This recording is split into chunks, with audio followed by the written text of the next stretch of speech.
Happy Easter. This week's gospel is the culmination of the whole liturgical year, the culmination of the gospels, certainly in the Passion narrative, right? This is where Jesus proves he is who he says he is. He is God. He called his shot. He said he was going to come back in 3 days.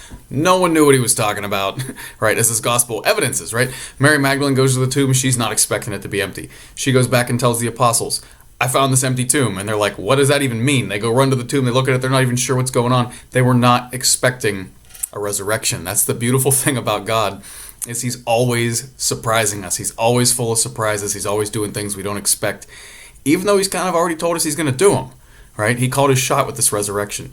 So many interesting little details in this story, right? Mary Magdalene is an unlikely first messenger. She's the apostle to the apostles, right? She's the one who's sent to go to the ones who are sent to tell them, hey, the tomb's empty, right? So that's a fascinating little detail. They get in the tomb and they find out that the burial cloths that Jesus was wearing were just kind of laying there on the shelf, but the one that covered his face was folded up and laid to the side. So it's as if when Jesus rose from the dead, the first thing he did was he folded his laundry and he left it sitting there for them to find, right?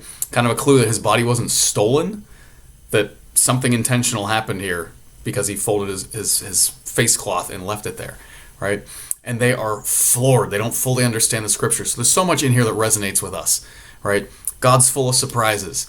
Maybe we don't allow ourselves to be surprised by this resurrection story. It's real history. It's not just a fairy tale or a myth. It's something that actually happened. And for some of us, we've heard this our whole lives over and over and over again. And so perhaps this year it's a challenge to let it sink in anew in a different way, to realize God is so real, he's actually still alive now. And who I receive in communion is a living person.